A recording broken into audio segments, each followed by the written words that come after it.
are you doing your other podcast at the moment? Are you doing it remotely, or are you still kind of going in?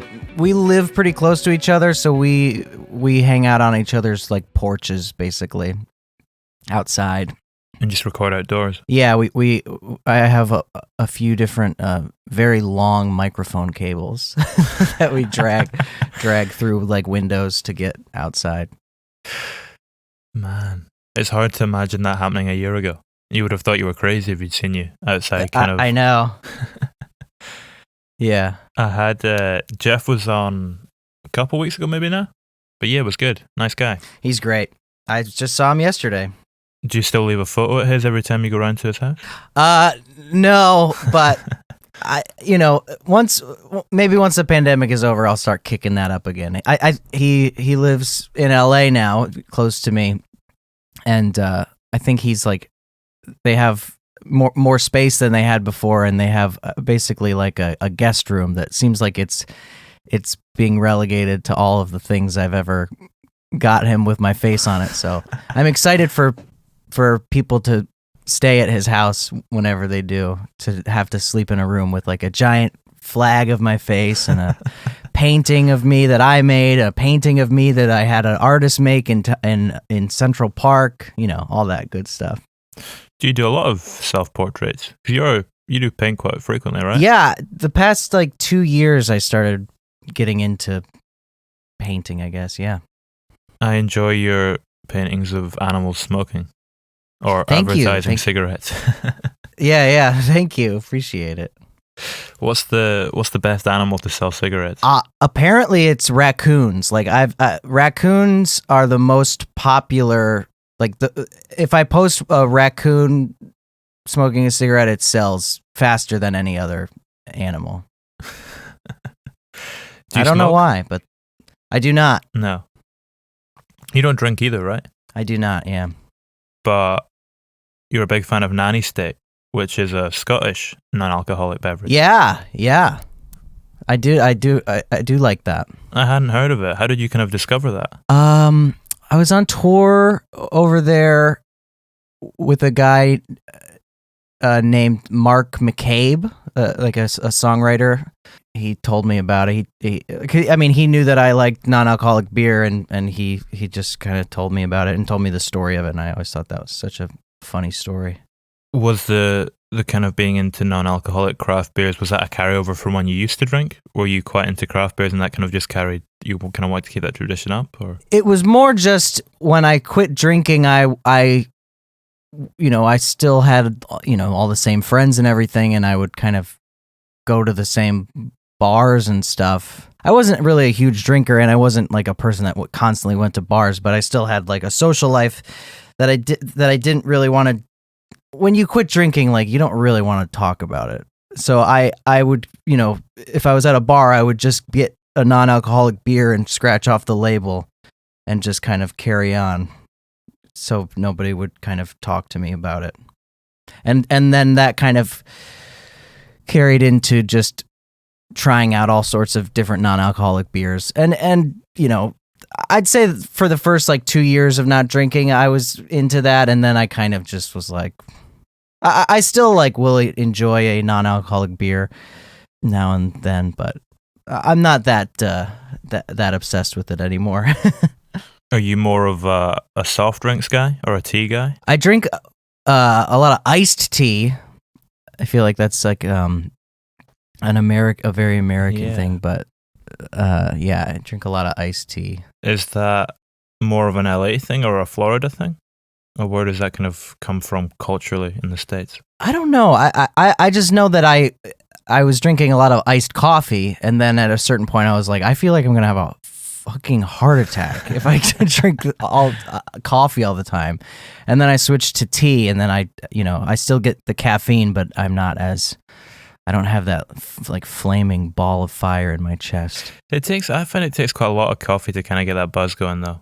Or is it iced coffee quite strong? I would say like the iced coffee from like Starbucks or like any coffee shop around here, they like infuse it with whatever. Like, they have all these kind of like nitro coffee and all this kind of stuff that's just like, for me, like it really affects me. Like I often think about like how when I was like in my early 20s, I would like drink Red Bull all the time, and just the thought of drinking a Red Bull now gives me a anxiety.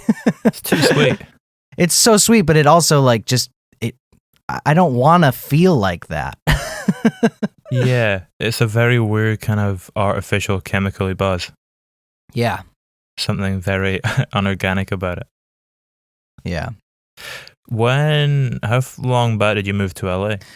We've lived here for like 5 years, I think. 2016, yeah, so coming up on 5 years. When did it start to feel like home? I'd say like a year in. When we first moved, I was kind of suspicious of it, and I was not really enjoying myself, and I had a hard time kind of getting into my routine or creative routine. And I really can't pinpoint what happened, but I just remember leaving and going on tour and then coming home and something, and I had done this a few times since we lived in LA, but I left and came back one time, and that time I came back, it was like, oh, this is where I live. This is my home. And I don't know, since then everything's been, I love it. Was the songwriting during that kind of year-long transitional period when you were kind of maybe sometimes struggling to get into that creative routine, was it quite different to the stuff that you write when you're in a period of kind of steadiness? That's a good question. It's hard to say. I think I was just less productive, essentially.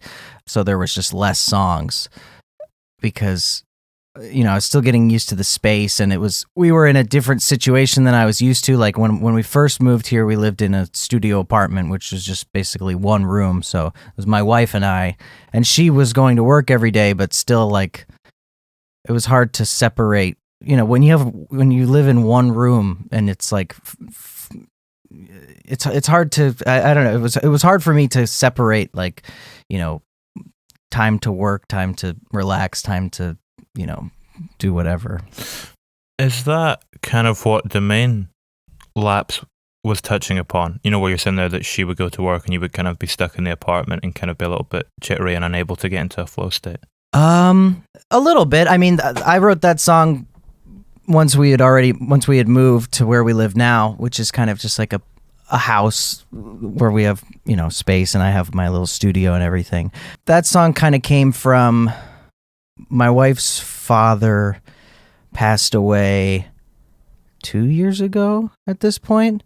And, she had been working at the same job that was a good job that, definitely paid the bills for her and, was very steady. But she was just really unhappy.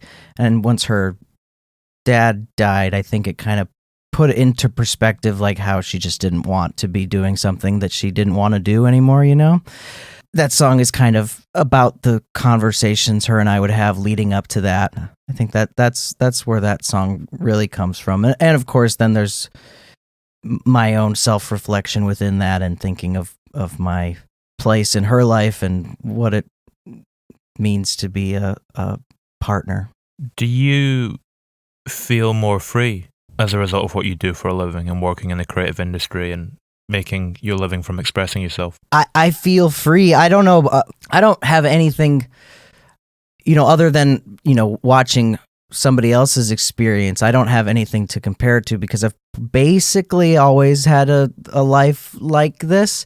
But I will say like the past maybe 6 years of my life in making music and art, like 6 years ago is when I was able to only do this, for a living. There's definitely a great freedom in that, like just not having to work somewhere else and, put your time somewhere where it's not contributing to your art necessarily. But at the same time, like there are other challenges involved in, self-discipline and, just making sure you stay on top of yourself when you're your own boss and when the, quote unquote product you create is just dependent on your mood, basically.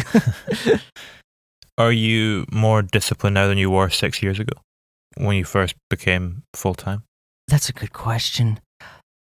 In some ways I am. I'd say 6 years ago I was more like willing to kind of like dive headfirst into things and kind of not worry about the consequences of.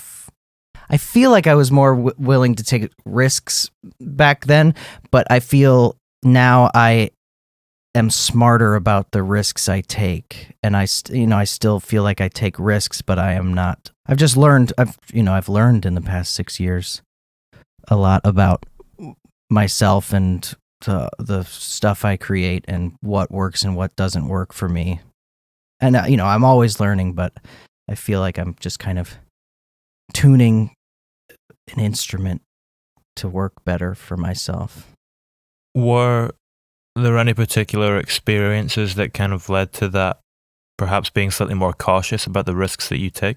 Not really. I have not had any big like catastrophic failures or anything.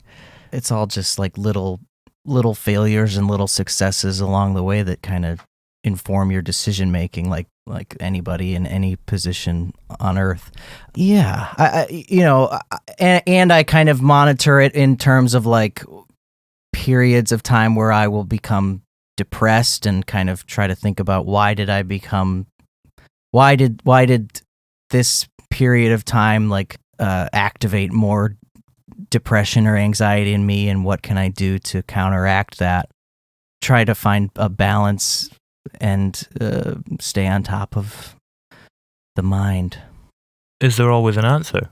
There's never a clear answer. There could always be an answer, but it's hard to find, and it's often perhaps even unknowable. So does that even mean that there's an answer? I don't know.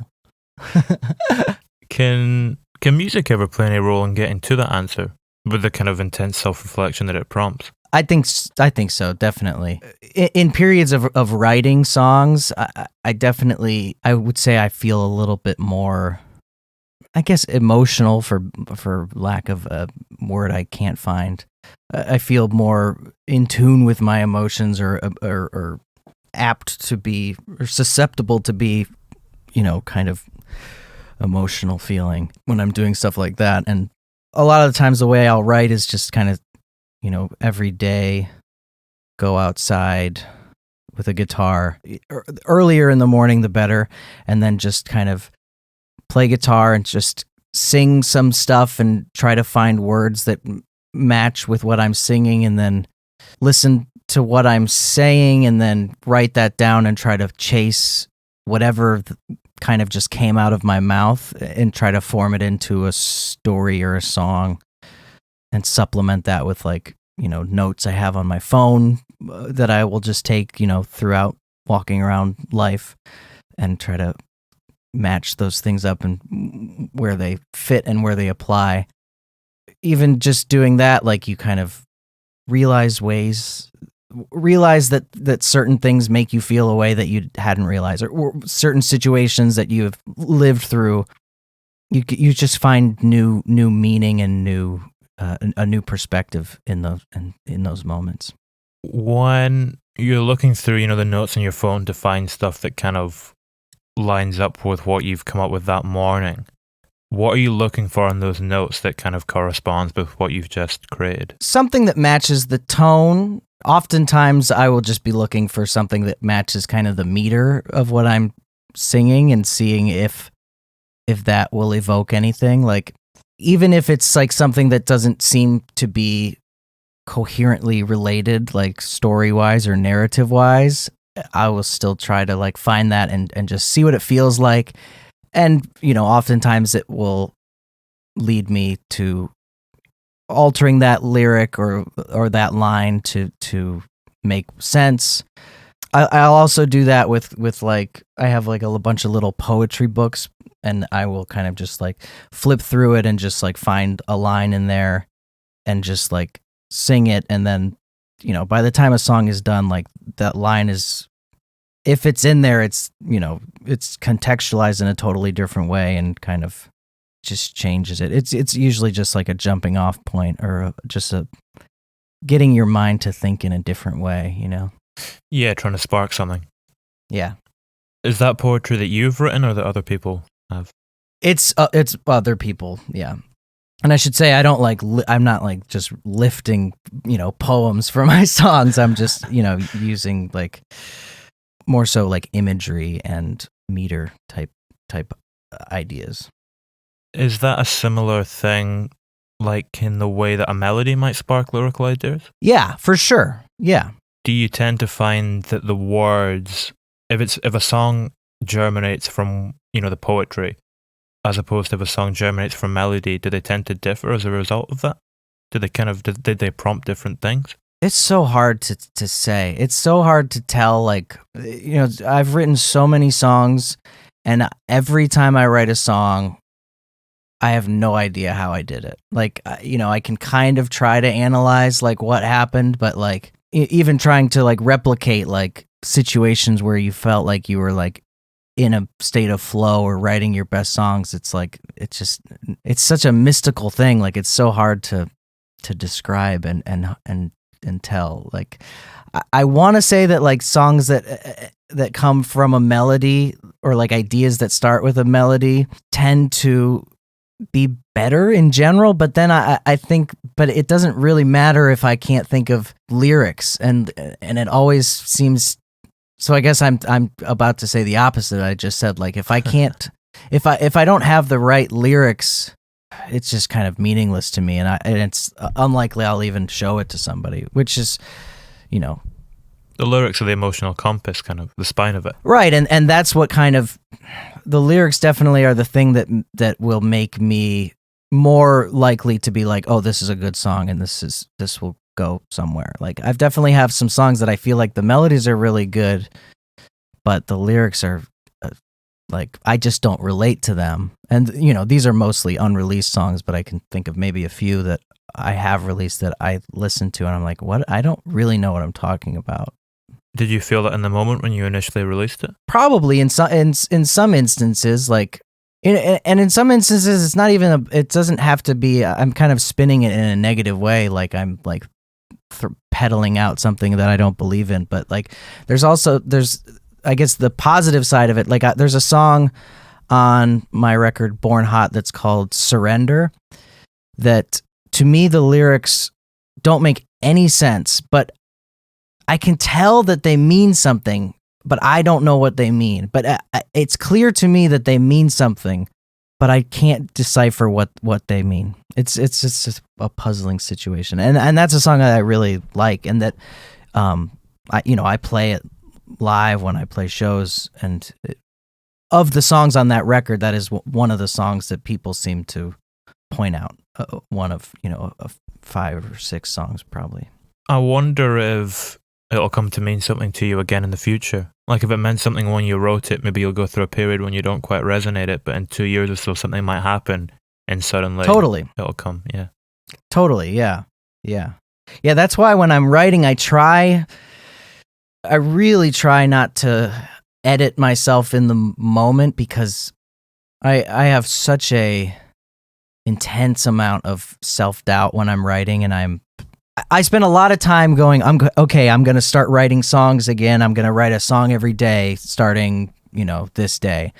And I will kind of say that for like 3 months before I'm able to actually start, because I'm just so terrified of writing songs. And it's such a huge mental undertaking for me, because it's something that I care so much about, and my identity is so tied to, that if I'm bad at it, then it's in some ways like debilitating. Like, it can send me into very, very deep depression. Like, especially like the times where I start writing blocks of time, like for instance, say like in February, I'm going to write a song every day. Like, for the first 2 weeks of February, I'm going to be a wreck, because I'm just going to be working through shitty songs. And as somebody who is a songwriter and identifies like mostly as a songwriter, writing shitty songs for 2 weeks, it just kind of makes you feel like shit. But I've also found that it is necessary to get to the good songs. Is part of that a result of putting yourself in such a deep kind of emotional space that good stuff then comes out? Because I imagine you're in quite a different headspace 2 weeks into that than you are compared to, day one? That's very possible. Yeah, I never really thought of it like that, like thinking of it in terms of I am, making myself more vulnerable by exploring my own feelings in general. I guess that probably exacerbates like the anxiety and depression, if anything, that kind of culminates around those first like chunk of time writing songs. Do you feel more self-doubt after those 2 weeks than you do at the start? Generally, no. I would say around 2 or 3 weeks, there's like a breakthrough where I start to recognize patterns in what I've been writing and can kind of start honing in on a general idea or a general direction that the songs feel like they're heading, or the good ones are heading, and what I want to focus on more. And that is generally when I will start actually kind of getting excited about writing and start to feel a little more creative and more playful with the process. The process takes on like a slightly different energy at that point. Yeah, that it definitely takes, anywhere between 2 weeks and a month to just get to the point where it feels good. Is it easier to write songs deeper into the process then? Once it's kind of started to take shape in that way and you can pick the threads out and see where it's going? Oh, yeah. The best inspiration, I think somebody else has said this, but the best inspiration for songwriting is songwriting. Like, it feels like momentum. Like when you write a song, even if it's bad, and even in those times of that self-doubt and everything, like the first 2 weeks or whatever, like just writing a song, like it feels motivating, and it for me, it like motivates me to write another song, because there's kind of like an exhilaration behind like just being like, oh, I did it. I wrote a song. Like it's not great, but I did it. And hearing how that song sounds, I know I can do better, or I know I can do different, and I will write another song. How long can you go without writing? I wish I couldn't go very long, but I tend to, I would say probably like 4 or 5 months. The time will pass sometimes where I won't write a song. I would love to be the type of person that would continue to write kind of all the time, or have or consistency in just like writing a song every week or something like that. But I tend to get, well, like when you make a record, you kind of get sucked up into like, after you make the record, then now you're making the artwork, and now you're working on the marketing plans and all that kind of stuff. And I put a lot of my creative energy into those kind of things as well.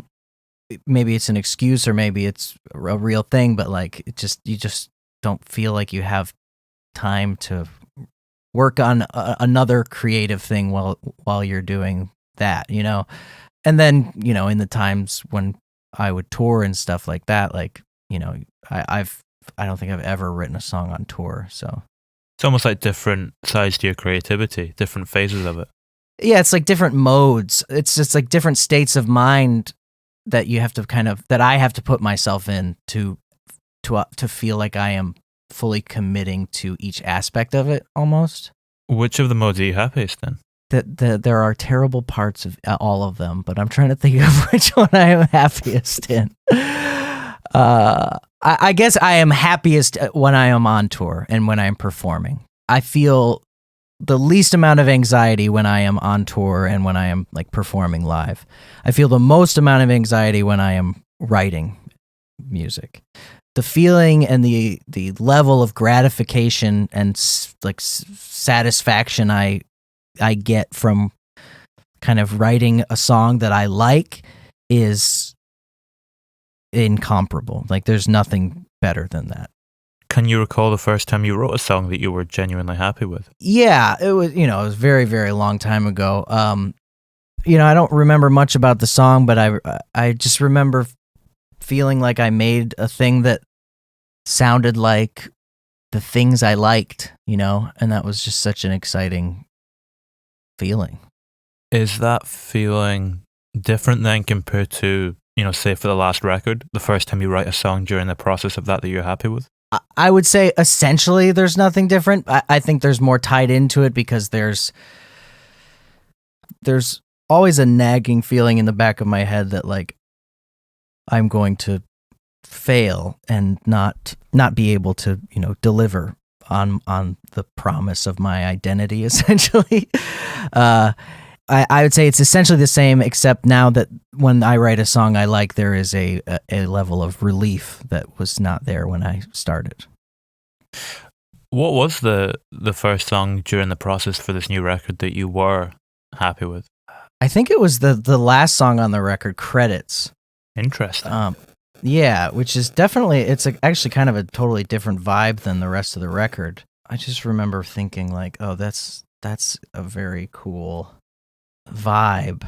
In some ways, to me, I think it kind of informed the songs, but maybe not so much sonically, but like lyrically it did.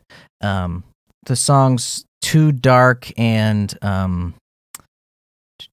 Floruit de Maga or whatever. I don't even know how to pronounce my own song. I remember those were both really early on songs as well. Kind of some of the ones towards the tail end of the record. They're all in the second half, aren't they? Yeah. I don't know why that is. That's interesting. When it comes to sequencing a record, I'm so emotionally burned out that I have Jeff sequence my record for me. I make him choose the track order. He's done that. I think he did that. Yeah, he did that for Can't Die and Born Hot. When you get the perspective, a few months down the line, when you're a little bit less burned out, do you tend to always agree spot on and think, yeah, that was the right move, or do you sometimes think, maybe I'd just switch these ones around a little bit? No, I always just agree. Like, I never really even, in the moment when I will like see the first time he like sends it over to me and he every time he does it, he never expects me to actually do exactly what he says. But I don't even think about it. I just like see it and I like look at it and I'll be like surprised at some things, but there's never been anything where I'm like, what? And then, and that's why I have him do it because, I trust him very, very much creatively. Credits is a pretty natural closer on that one.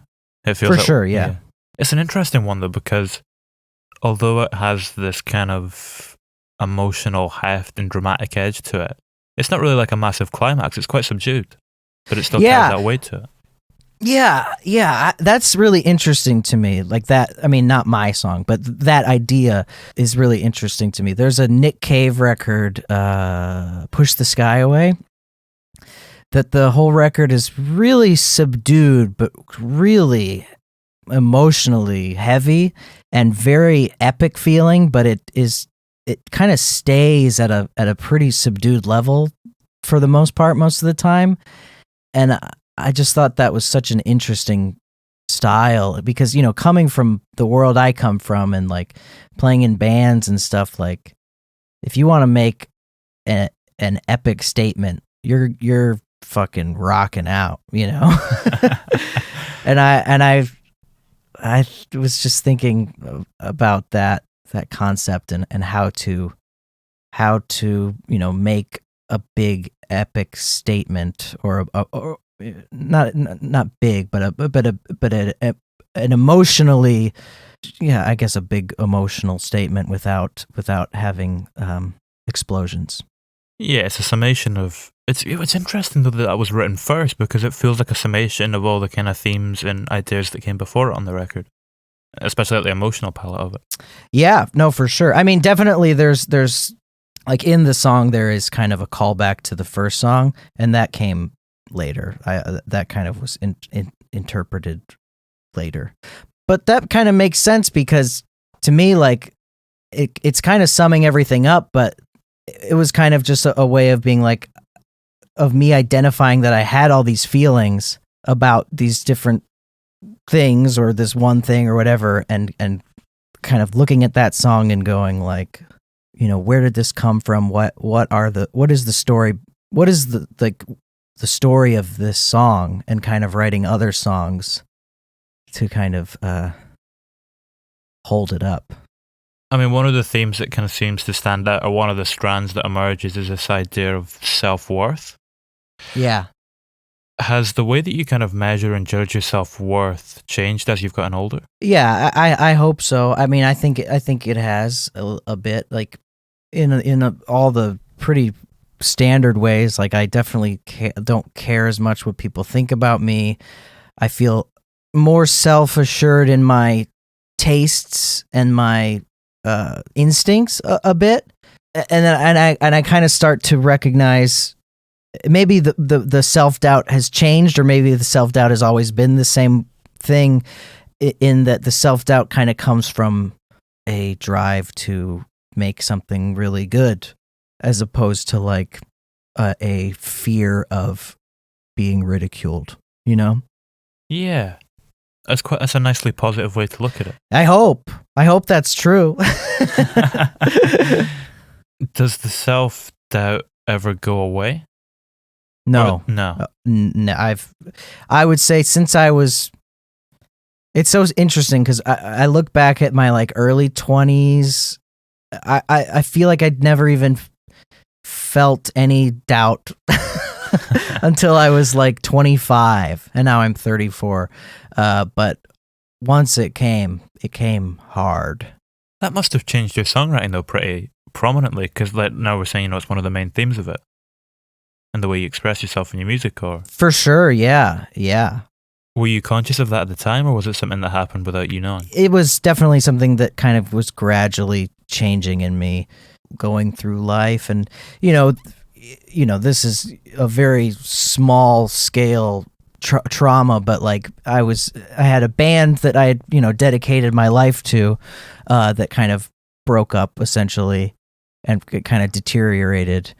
That was really hard for me, and it was kind of, it started to change the way I thought of myself and the way I would write, and it took me to like a very deep self-reflective period of time that I think has kind of stuck with me, for better and for worse. Is that the event in your life that has kind of shaped you the most as who you are today? I would say essentially, yeah. Like just the feeling of kind of having something that meant so much to me go away, but then still I continued on and found a new version of my life to live that turned out to be so much better than I could have ever imagined. And thinking about how much fear I felt about that band ending, and how I can't even imagine, I'm just so grateful that it did, It's interesting how like periods of intense creativity or intense creative growth often seem to come out of fear. Oh yeah, fear is huge. I mean, it's interesting as well, what we're speaking about there in regards to that band ending, because when we think about, like the cliche of the rock and roll musician, it's someone with this big ego. But if you spend 10 years trying to push a band like that, and then it fizzles out in the way it does, that must kind of eradicate any ego. Like that's kind of gone completely. Yeah, I mean, in some ways, for sure. Like, everybody's ego manifests itself in different ways. Like, I think there is definitely there's always going to be ego involved in everything. Everybody does. But yeah, I mean, for sure that the situation of like, having a band fail is a weird word for it, but I think having a band, I guess, fail implies that nothing was gained, whereas you did gain a lot from it. For sure, and it felt to me the band situation felt more like a failure on the part of all of us in the band more than the band itself. Like we were no longer able to serve the company or whatever. I mean, did you ever foresee the band ending? Was it ever something that came into your mind, or was it? No. Makes it a lot harder. Yeah, of course, yeah. But again, like now I'm like, after the heartbreak of it, it started to feel very liberating and freeing. Once I was kind of on the other end of it and started to enjoy making music again and finding some success creatively, then I just felt very lucky. Did moving to LA help? Kind of immersing yourself in a new environment? I'd say yes, because it was definitely not that long after, and there was definitely a part of me that was staying in Florida because I was like, well, this is where the band is based. Like, I can't leave here. Moving to Florida or moving to LA definitely became like, another signifier that I was starting a new chapter of my life. It's funny how you grow up in Florida and you've got hurricanes kind of looming over you, and then you move to LA and suddenly you've got wildfires and earthquakes, and I know, from one region of intense climate weather to another. I know, it's ridiculous. So it's so interesting because when I lived in Florida, I never really felt that afraid of hurricanes. I was always like, anytime a hurricane came, I was young enough to kind of not really think about like, I wasn't a homeowner or anything, so I wasn't worried that I was going to like lose any money. So I was kind of just like, it was always kind of just like a fun thing. Like, ooh, we're hunkering down. That's kind of just a weird side note about me and hurricanes. But now here in LA, I have still yet to feel an earthquake, and they have happened since I've been here, but I think I have either been on tour or am just too aloof to notice the world crumbling around me. There's supposed to be a big one coming, isn't there? I mean, that's what they have always said. And hey, they're probably right. But, what am I going to do? It's like Yellowstone. Yeah. America seems to have quite a lot of impending natural disasters. Yep. Did you get lost in LA just after you moved there? I'm thinking of Search for Me on the new record. Ah, yes. That's definitely more of a inside my mind kind of lost. Yeah, I've definitely did not. It's hard to get lost with my precious iPhone. When was the last time you were lost? Just in general in the world? The only thing I can remember is I was in Amsterdam on tour, very long time ago with my old band, and 3 of us took mushrooms and were walking around Amsterdam. And this was like, there were cell phones, but it was not like you could very easily like find yourself. There was no like pins or anything. And we were on drugs, mushrooms. So I just remember wandering around for hours with my 2 friends on mushrooms, and we had no idea where we were. We were just wandering around, and eventually we were in front of the house we were staying at. I will never understand how that happened, but I'm sure there is a reasonable explanation for it because... But that's the last time I can remember being truly lost. Actually, I was in Australia a few years after that, or actually many years after that, a few years ago, and I didn't have cell phone service, and I took a walk away from the venue, and I couldn't figure out how to get back. I did remember that above the venue, I saw a plane fly overhead. So I just waited for another plane, and then I followed the path of the plane and eventually found my way back to the venue. That's impressive. That's some Sherlock Holmes shit. Yeah, it was like a plane kind of like landing. So I knew that it was like a low plane. So I was like, okay, so obviously like this will lead me to where I need to go. I wanted to ask about the Billboard as well. Yeah. Up in LA. How did that manifest itself? Was that a lifelong dream to be on a billboard? I guess so. Like, definitely not like I don't think I had ever written down, I didn't have like a vision board or anything that I wanted a billboard. Yeah, that kind of just came about with Polyvinyl. So I signed to Polyvinyl for Born Hot, and we just started talking about, plans for the record and what can we do. And I threw out like the idea of a billboard, kind of half joking, because I was like, I was like, this will not happen, but it would be funny. And then they were receptive to it, and then we kind of started talking more about it and like what the idea behind it would be, and having fun with it more than anything, because that had to kind of be the key.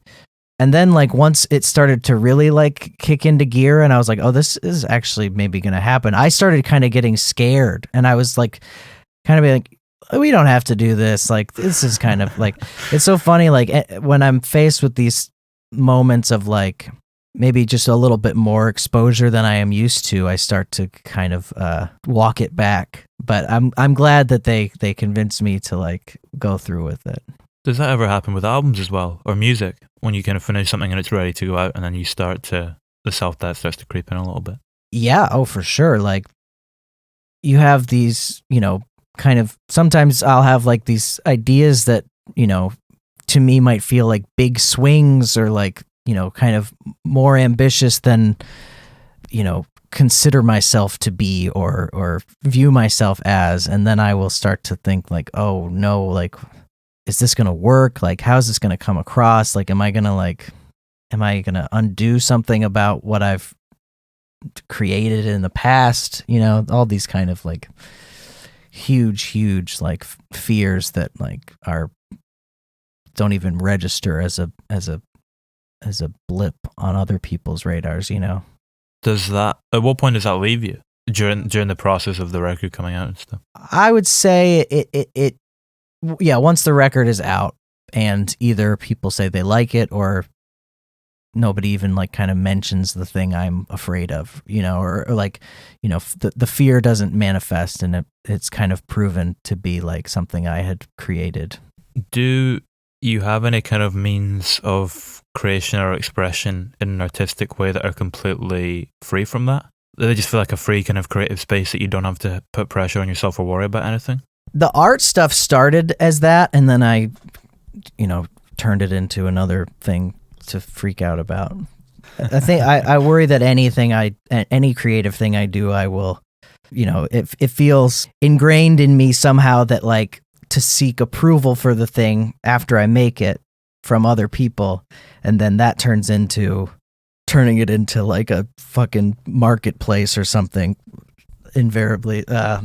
The podcast I have with Jeff that is kind of like a extremely bad podcast that like is almost kind of nonsense and like kind of hinges on a central theme, but barely.